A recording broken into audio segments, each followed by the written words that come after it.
Hello everyone. We're going to spend the next hour or so in a world of sparkle and luxury. My story for tonight is an overview of gemstones, from their types to their cutting, their use, their mining, what they are made of, their history too. I will tell you about various famous gems, diamonds like the Koh-i-Noor, which is part of England's crown jewels, or the Star of India, one of the world's largest sapphires. We will examine the most precious types of stones, like diamonds, emeralds, sapphires, rubies, and semi-precious stones too. There are many of them: aquamarine, amethyst, lapis lazuli, amber. I will go more into detail about some of them. There are countless stories to be told about famous jewels, from the affair of Queen Marie Antoinette's diamond necklace to incredible heists. So let me know if you would like that type of stories in the future. That gives us a lot to discuss tonight, so it's going to be another long journey. But for now, all you need to do is prepare for it. Sit or lay down comfortably. You are free to close your eyes anytime if you feel like it. And if you wish to resume the story later or go straight to a particular section, you will find timestamps in the first comment. If you want to download this video in HD or just the audio track, this is possible from my Patreon page, together with a few dozens more. When you join, you get the past 12 months of videos I made, plus the ones to come. But for now, just make yourself comfortable and let the sound of my voice guide you through this journey. What is a gemstone? There are different types of materials that we call gems or precious stones. The majority of them, including the most expensive, are mineral crystals. We will see later what a crystal really is. But not all of them are crystals. Some others are rocks, like Lapis Lazuli or Opal, and a few others are not crystals nor rocks. They are organic materials, like precious coral, pearls, or amber. There is a big variety of colors, materials, even prices.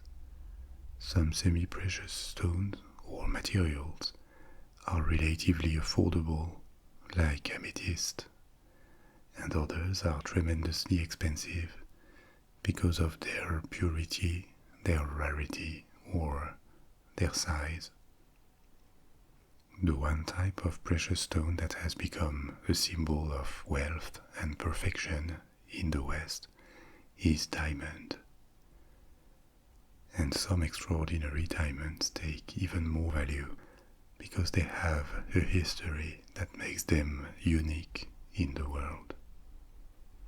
So before we go more into detail, we're going to begin with a story and follow one of the most famous diamonds along centuries of history, the Kohinoor.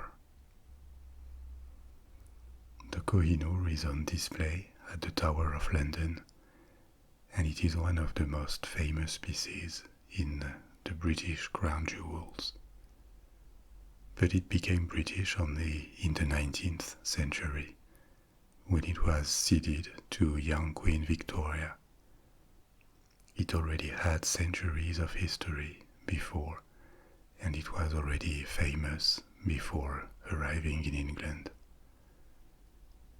The origin of the diamond is unclear, but it was mined in India, possibly at a place called Kolun Mine, a site in the south of India, in a region called Golconda.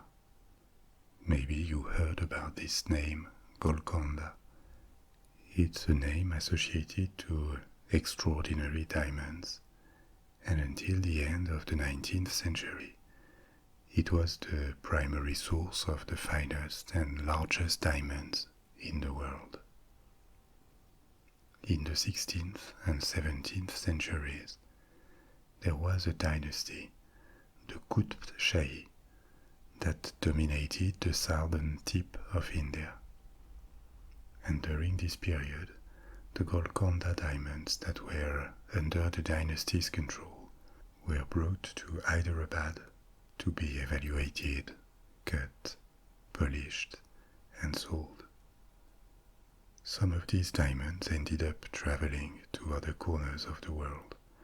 Apart from the Koh-i-Noor, they include the Hope diamond.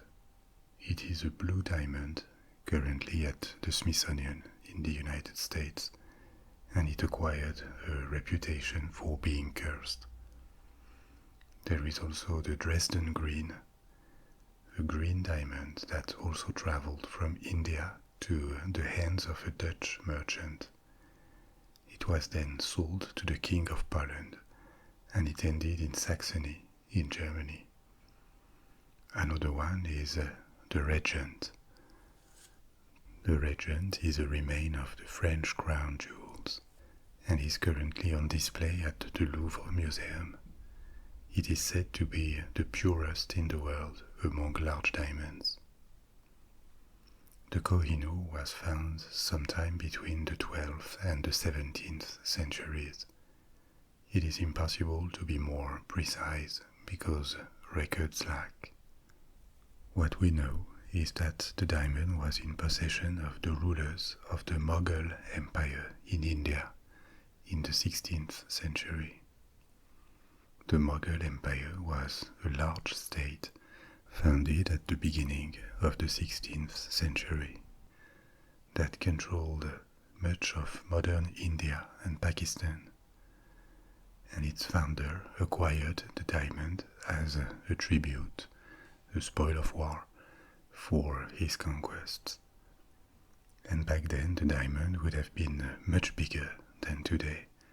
It weighed 187 carats. Today it is 108 only.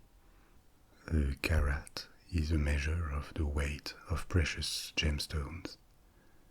1 carat is equivalent to 0.2 grams, 200 milligrams. This mass has changed a bit historically. The carat was progressively adopted in Europe from the 16th century, and its standard was fixed in 1907, a bit more than a century ago, to 0.2 gram. And since then it has become an international standard recognized everywhere. So the Kohinoor fell into the hands of the Mughals, and it was used to ornate an extraordinary piece of furniture, the peacock throne, at the beginning of the 16th century. This was the golden age of the Mughal Empire, when it covered almost all of the Indian subcontinent, and its emperors were maybe the wealthiest dynasty in the world at this time, at least when it came to their stock of precious metals and gems, on a par with the Ottomans. There is no original known painting of the throne nor sketch. They were made later based on descriptions of it, but Mughal historians and European travelers left testimonies of what it looked like. They said the throne was of solid gold, sprinkled over with rubies, emeralds, and diamonds, of course, and there would have been so many of them that they couldn't be counted by visitors. But the Mughals declined, and in 1739 their treasury was looted by the Persians. They gave the diamond its modern name.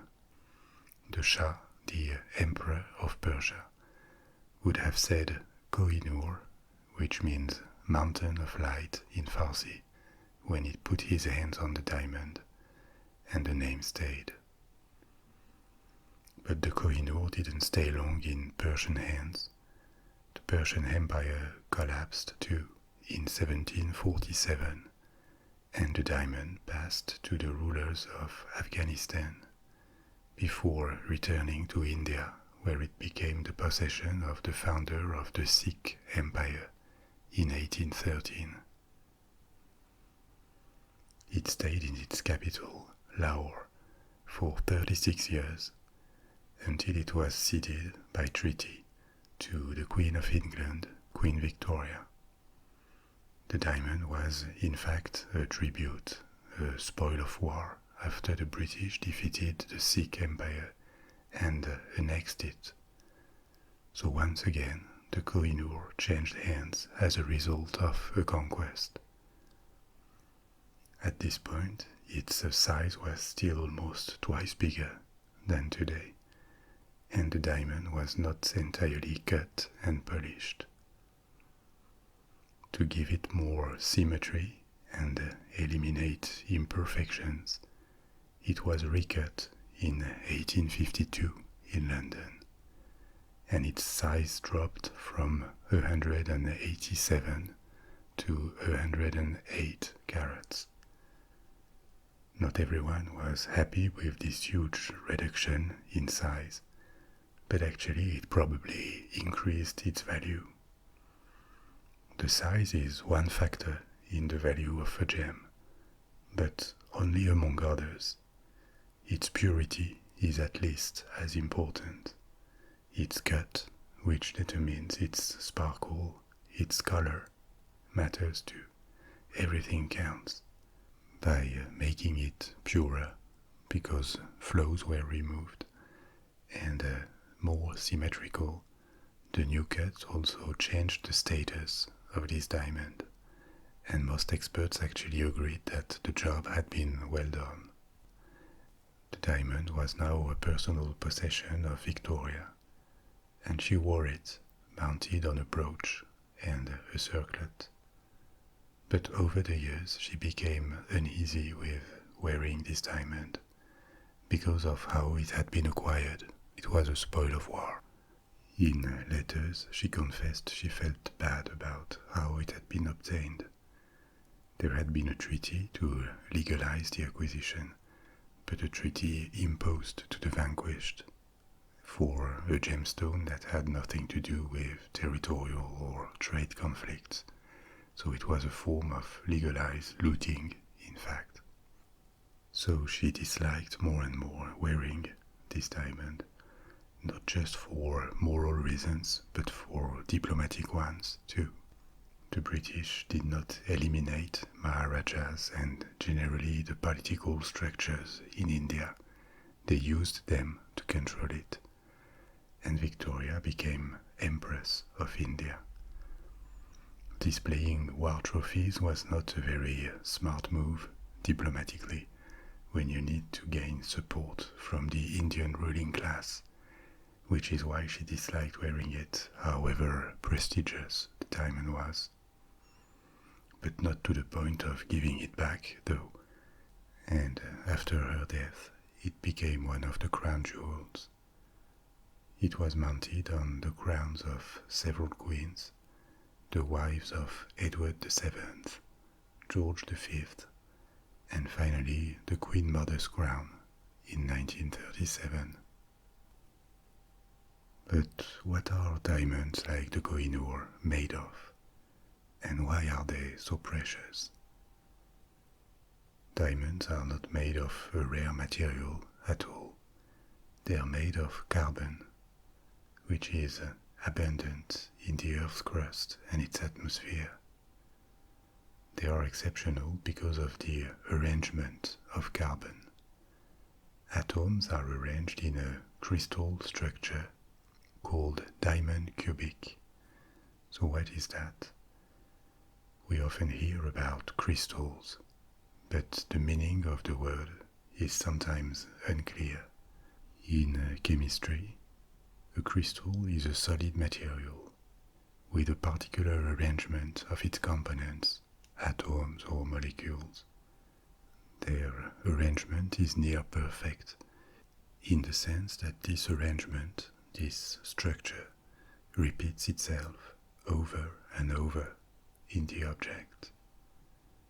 When this crystal form, this crystal structure is continuous and unbroken at the scale of an entire solid, it is called a monocrystal or single crystal.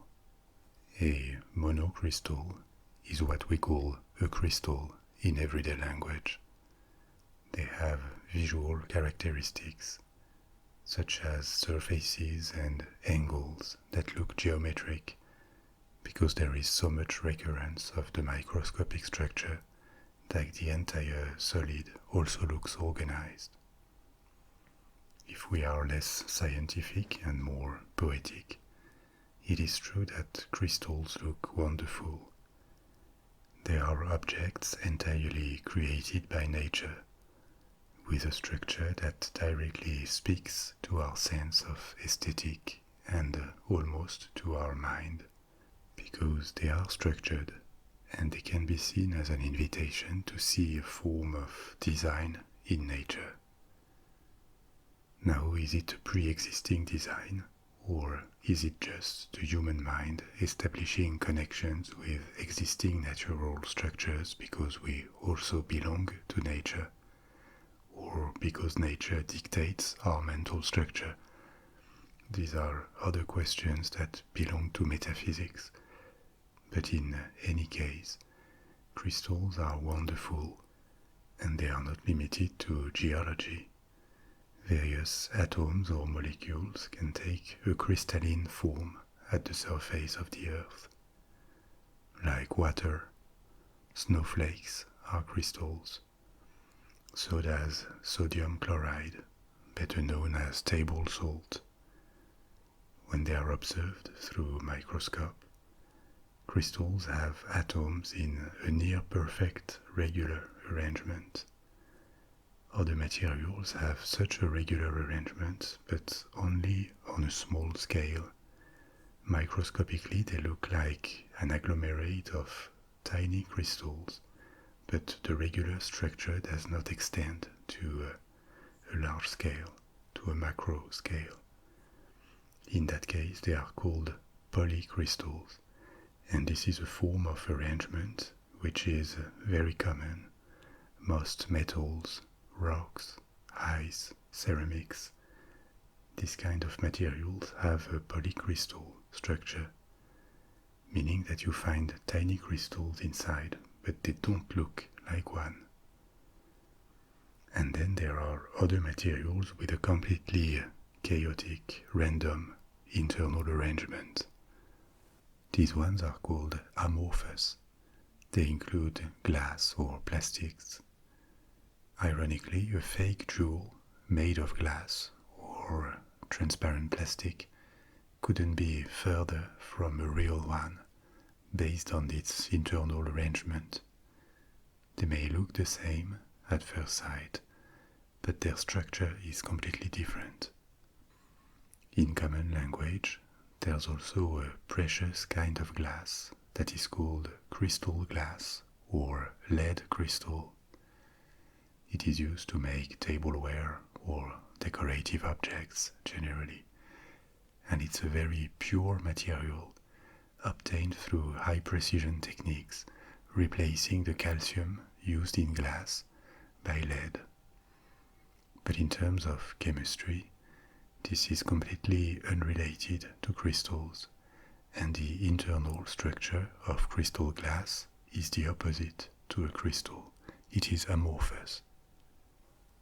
The reason why diamonds are extraordinarily rare on Earth is because of the very specific conditions required for carbon to acquire this structure, and how unlikely it is that a formed diamond reaches the surface where it can be found. Most diamonds are formed in Earth mantle at depth of 150 to 250 kilometers. This is way deeper than we could ever dig. I told you about the structure of the planet and the deepest holes ever made in the story called Journey to the Center of the Earth. The deepest holes are only 10 to 12 kilometers deep. This is barely scratching the surface compared with the depth where the conditions of temperature and pressure are extreme enough for carbon to adopt a cubic diamond structure. At this depth, the mantle is not convecting, it barely moves, so the probability that these regions very slowly move up towards the crust before reaching regions close to the surface is extremely small.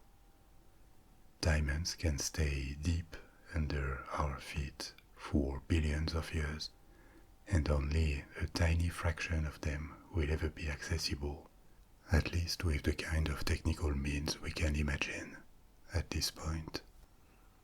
A common misconception is that diamonds are formed from compressed coal.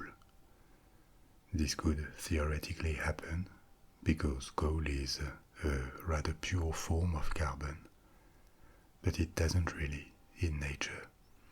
Coal comes from buried prehistoric plants, and diamonds that are collected at the surface are far older than the first plants. Their carbon most probably comes from rocks that contain carbon. Because of their formation history, diamonds tend to be found in the stable cores of continents, where geological layers are older, typically 2.5 billion years or more.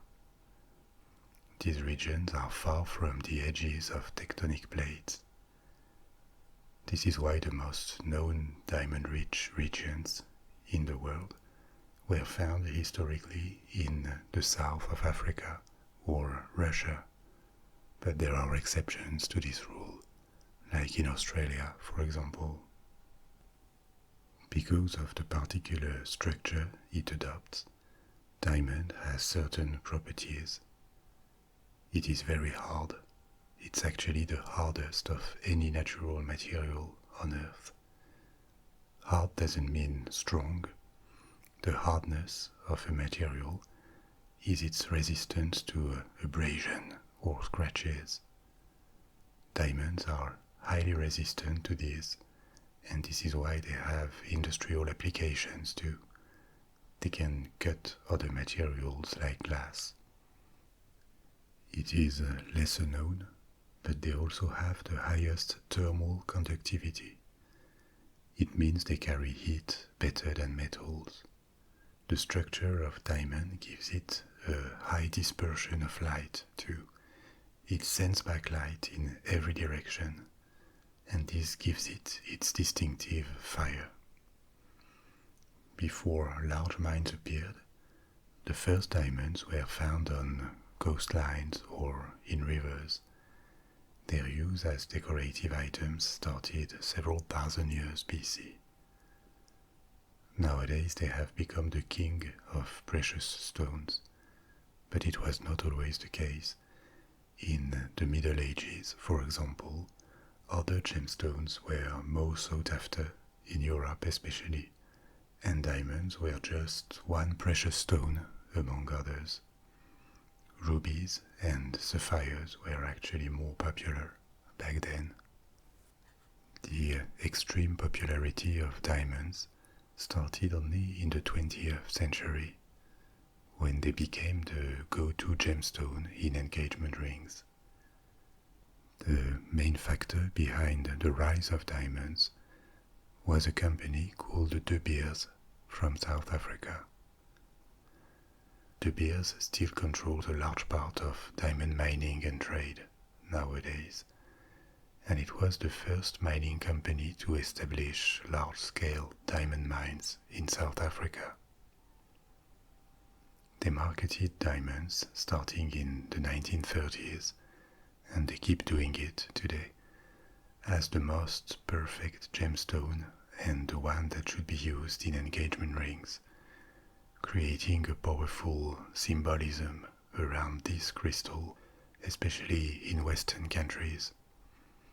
They have turned diamond into a symbol of eternity, perfection, purity. And it is true that diamonds are rare and remarkable, but there is also a whole industry behind them. The rough diamond production in the world annually is about 26 tons. These 26 tons turn into less when they are cut and polished, but still, it is about 71 kilograms or 156 pounds per day. Since you started listening to this story, based on the yearly average, more than 3 pounds of rough diamonds have been mined around the world. That's more than 7,000 carats. The bulk of these are very small crystals.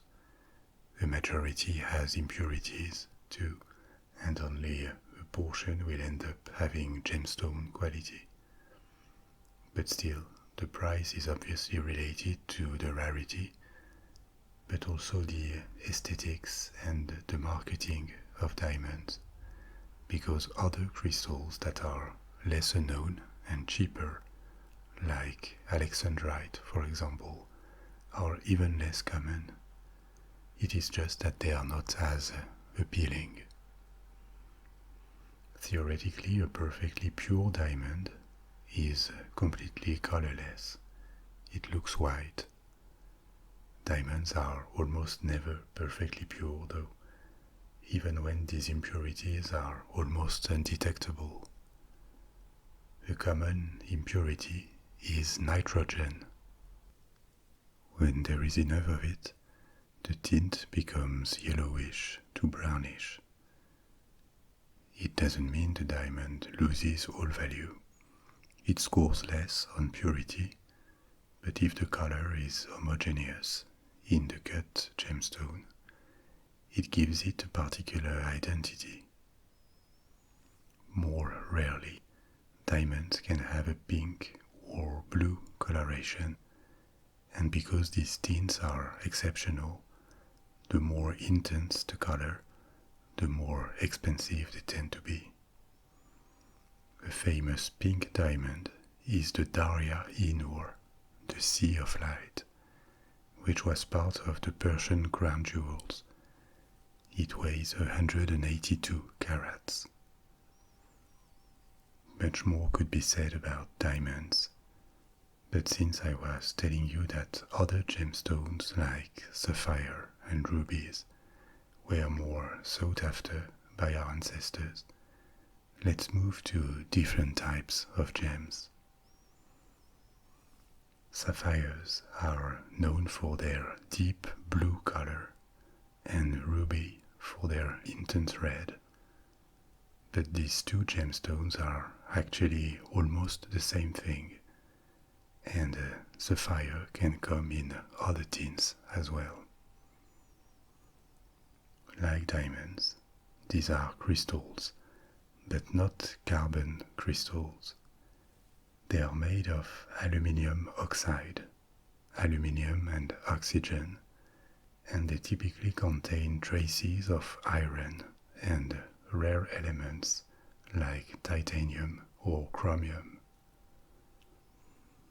This type of mineral is called corundum, and it forms in rock deep under the surface, but not as deep as diamonds. Corundum appears in so-called metamorphic rocks, like many precious and semi-precious mineral gemstones. Metamorphic means that these layers of rock have been transformed physically and chemically by high temperature and pressure. Metamorphism means literally change in form. When these rocks contain aluminium and oxygen, sapphire and ruby may form. The reference color for sapphire is a vivid blue. The most sought after stones are the ones with pure blue and a saturated color. They shouldn't be too pale. But pure blue sapphires are exceptional in nature. They often have a secondary tint that can be often green or violet, and sometimes because of their components, they can acquire a completely different color. Chromium may give pink sapphires, and if there is enough chromium, the color becomes more intense, reddish to a vivid red, in which case it is called a ruby. Rubies is the name given to red sapphires, actually. All the other colors are called sapphires, and they can come in almost any color: yellow, orange, green, violet, purple.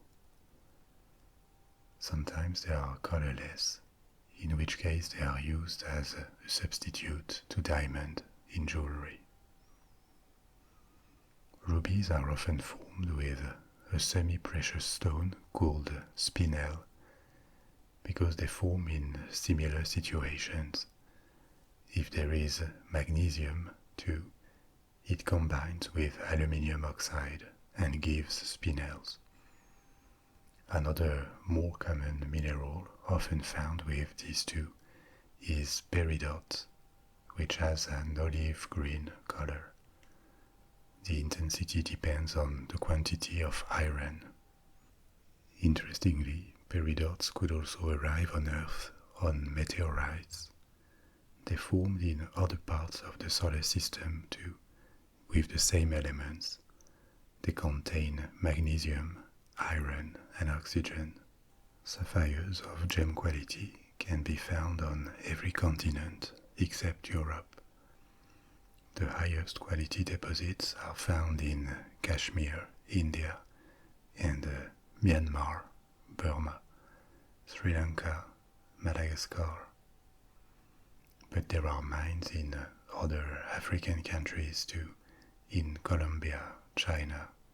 Some can be found in the US, in Montana. Something that complicates a little bit the evaluation of sapphires for trade is that they are very often treated to improve them visually.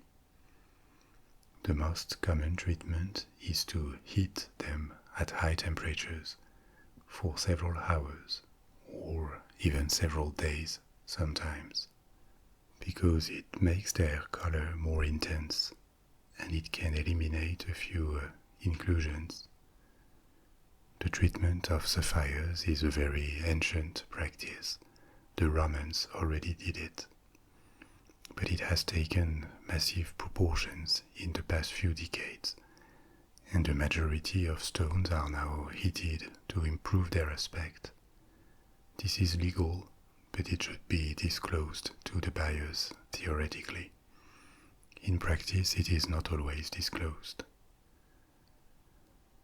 Rubies were also known in the antiquity from Asia to Europe, and they traveled along the Silk Road with other valuable items. Historically, the best deposits were, and still are, in Southeast Asia, in Myanmar and Thailand. The color red was the king of colors in medieval Europe. It is no longer the case today, because blue tends to be the most popular color.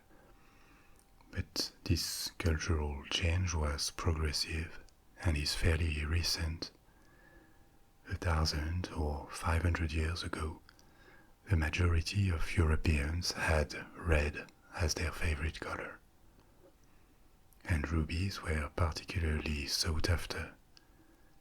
Their chemistry was unknown, and they could be mistaken with spinels that reached the same prices. Spinels are still among the most expensive semi-precious stones nowadays, and they are fairly rare. Like sapphires, rubies can be heated, and this has affected their market value in the past few decades. They can be heated to make the color more intense and dissolve small inclusions of other materials. And another treatment is to fill in the fractures inside the ruby with lead glass to make the stone more transparent. This is made in high temperature ovens where other components are added. This cheating with sapphires and rubies didn't make them lose their status as precious stones, but it probably contributed to the rise of diamonds, because heating a diamond doesn't change its quality. These treatments are detectable because they let very small bubbles in cavities and fractures inside the gems. But still, they affected the status of rubies and sapphires. One of the largest and most famous sapphires in the world is the Star of India. It is displayed in New York City at the American Museum of Natural History. It is a big stone of 560 carats, and it has a very particular star effect called asterism. There is a 6 branches wide star appearing on it. It also has a milky grayish blue color. The particular color and the star come from the presence of titanium in the stone. Titanium oxide in tiny fibers inside the mineral reflects light into the star pattern. It was also cut and polished very differently from the gems we talked about before. It has been shaped with a perfectly smooth surface. One side is rounded and the reverse is flat. This type of cut is called cabochon, as opposed to faceted. The most common approach to gemstones cutting is to facet them. This enhances their aspect by making them shine and send back light in every direction. This type of cutting in facets is ancient, but it really became a norm in the past few centuries. Prior to this, the default method of preparing gemstones was this cutting en cabochon. The stone was cut and polished to give it more symmetry and a perfectly smooth aspect. This type of cutting is still in use as the preferred method for some semi-precious stones like amber or opal. Amber is very different from all the other materials we talked about until now. It is originally organic, not mineral, because it is ancient tree resin that has fossilized. Amber is not extremely rare, but still it didn't appear easily. For amber to be created, a prehistoric tree had to lose resin that would form drops on the trunk or at the base of the tree.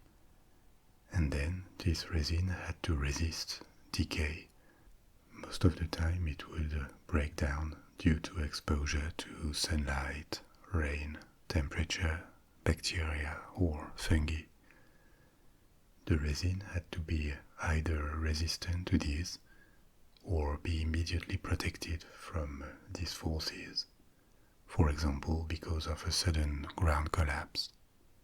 And then, once buried under a thick layer of sediments, which takes millions of years, it may be exposed to pressures and temperatures that modify its organic structure.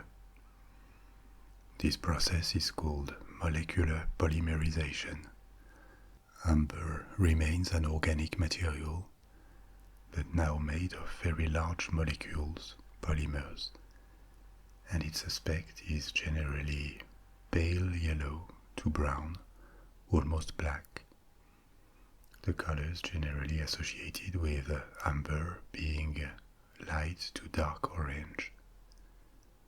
But even though this is really rare, amber can also be blue or green, and these varieties are highly sought after. Amber often has inclusions, plant debris or insects, which are prehistoric remains that were trapped in the resin and fossilized with it.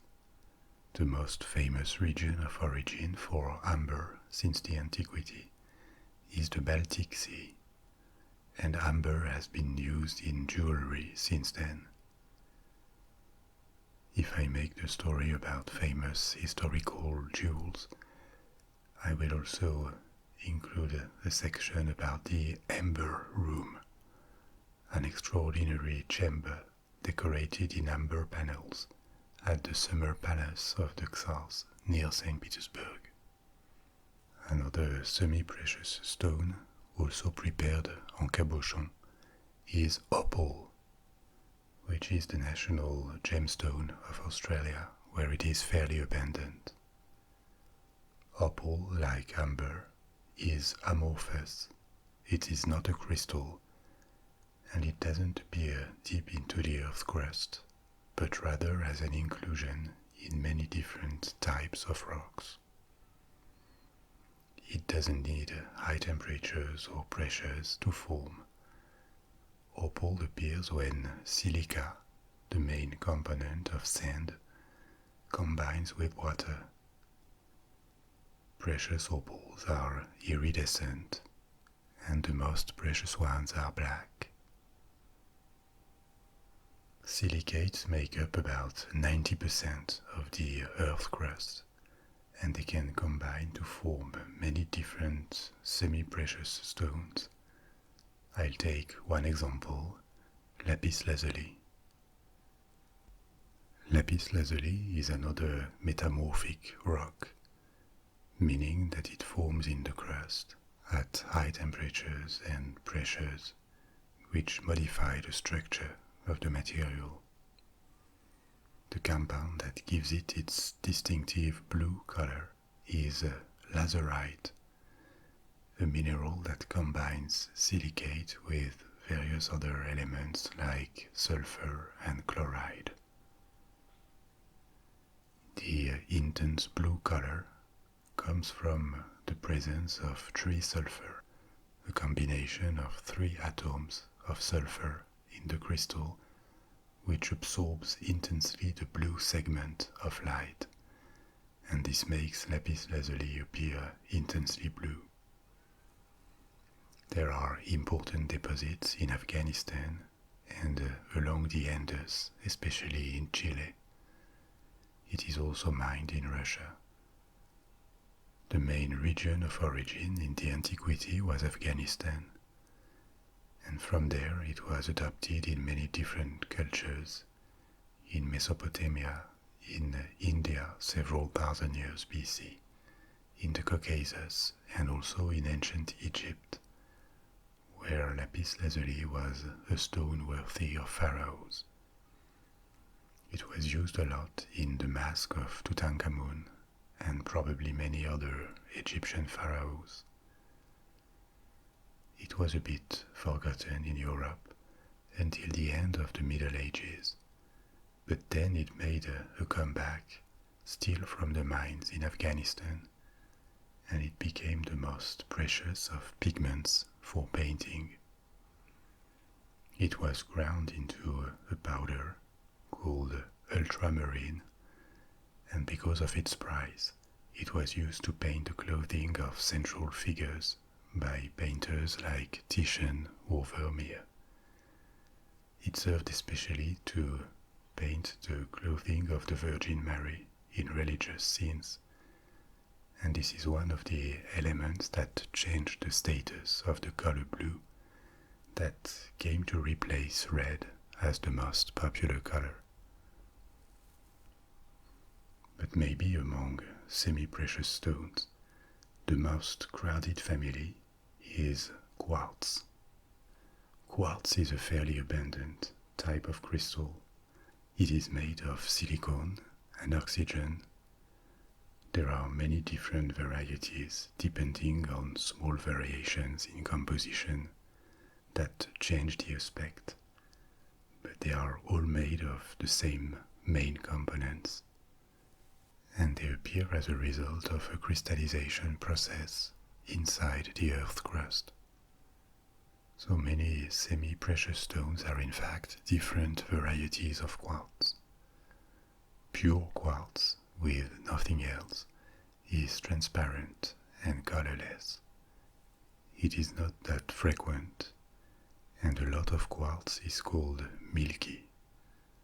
There are fluid inclusions, it can be gas or liquid, that remained trapped during crystal formation, and as a result the crystal is white with a lot of irregularities inside. This is not precious at all. There is an abundance of such quartz, and it is of little value generally. But other colors exist with a pure aspect, and they include famous semi-precious gemstones. There is amethyst, which is bright violet to lavender.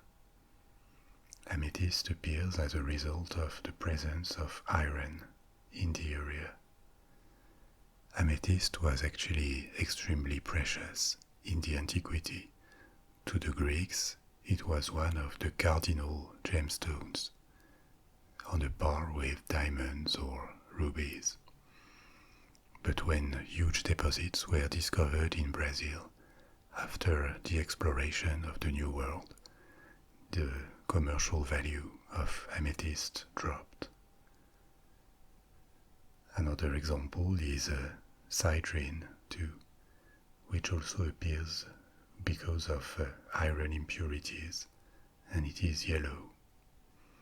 Amethysts and citrines are sometimes found together, and actually many stones sold as citrines are amethysts that have been heated to alter the color. Not all quartz are transparent. They can also be translucent or completely opaque. These include aventurine, agate, onyx, jasper, or tiger's eye. All of these crystals are quartz with different types of impurities and crystallization process, but they are primarily made of the same elements, silicon and oxygen.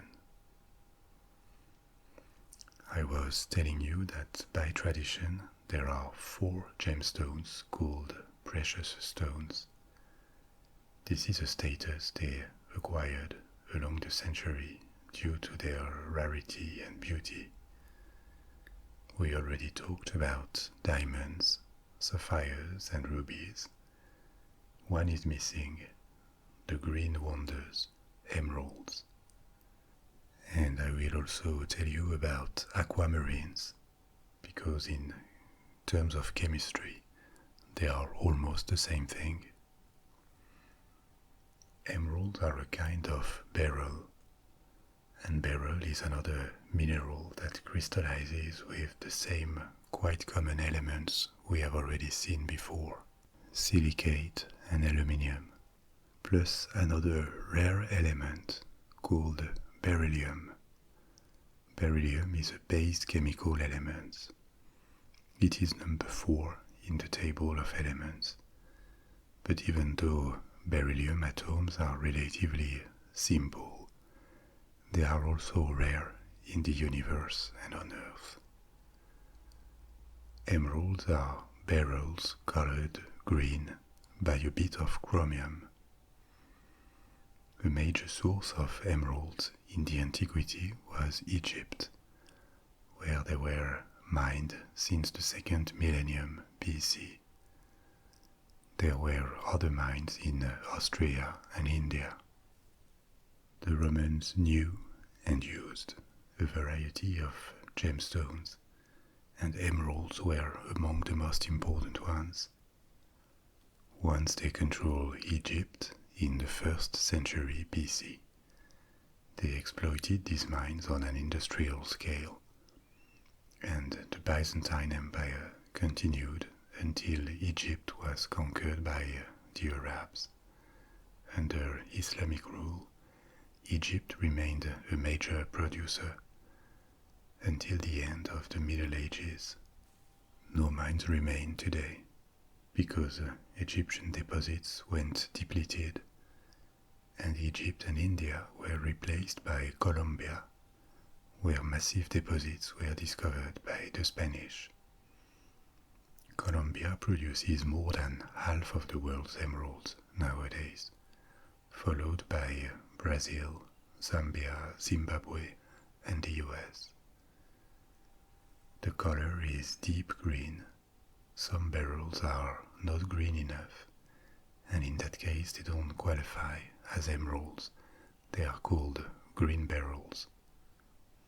Emeralds tend to have a lot of inclusions and fissures.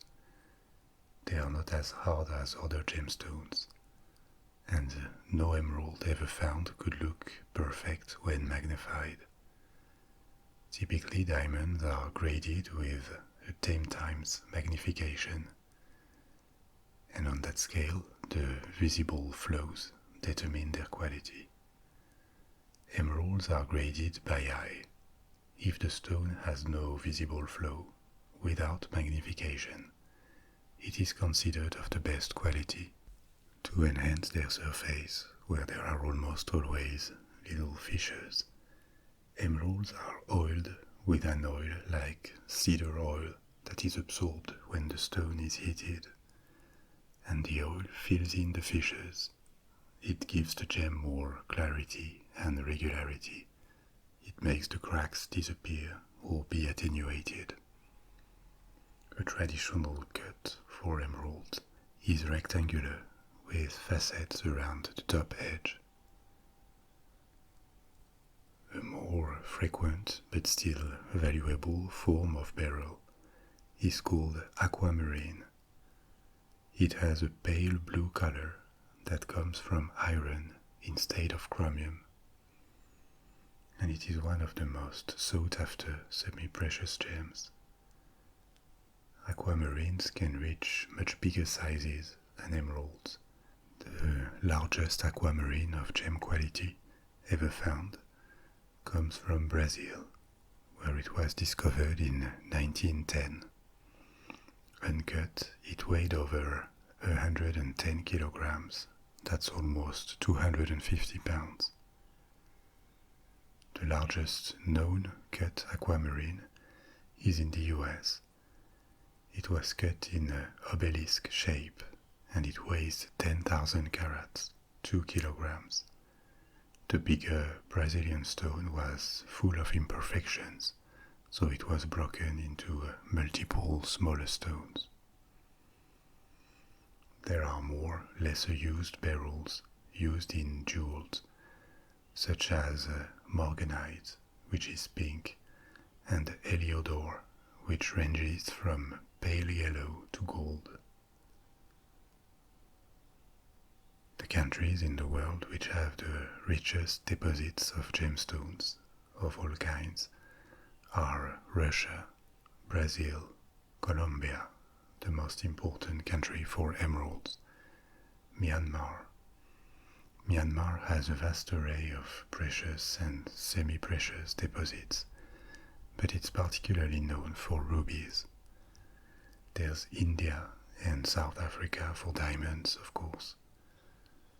In many of these countries, you don't actually know whether these resources are a blessing or a curse. They do not always benefit the population. On the one hand, they bring jobs and they can be exported, but they may also bring corruption, smuggling, and they even fund civil wars sometimes. You probably heard of blood diamonds in Africa. In various countries, including Liberia, diamond mining funded a guerrilla for years and made a civil war last. It also happened in other African countries or in Colombia since the 1950s, even though the situation has improved in this country. It is hard, if not impossible, to know how a precious stone bought on the other side of the world has been extracted, by whom, and who it benefits exactly. This happens because gemstones concentrate a very high value in a very small item, and this value is not just about their rarity. The rarity is a starting point, but apart from a few industrial applications, the vast majority of gemstones are not useful, they are not utilitarian. They are for jewelry or hoarding, which generate a constant demand for more. And their high value is cultural. Their rarity and appearance make them desirable even though they are useless, or when their decorative qualities can easily be replicated with cheaper materials. So the price they reach is, in a sense, absurd, and in fact many people do without them, either because they cannot or don't want to pay the price. But there is no sign that their appeal is decreasing. We keep dreaming about them, even giving names to some of them when they are exceptional. In some families, a particular jewel or a particular gem is invested with a symbolic value and is transmitted from one generation to the next. There is no end in sight to the importance of precious stones. It's their almost magical power. When it comes to them, we can all relate to a lesser degree, probably, to Gollum in Lord of the Rings. Like for the ring he becomes obsessed with, gemstones have this ability to fascinate and obsess despite their simplicity, or maybe because of it.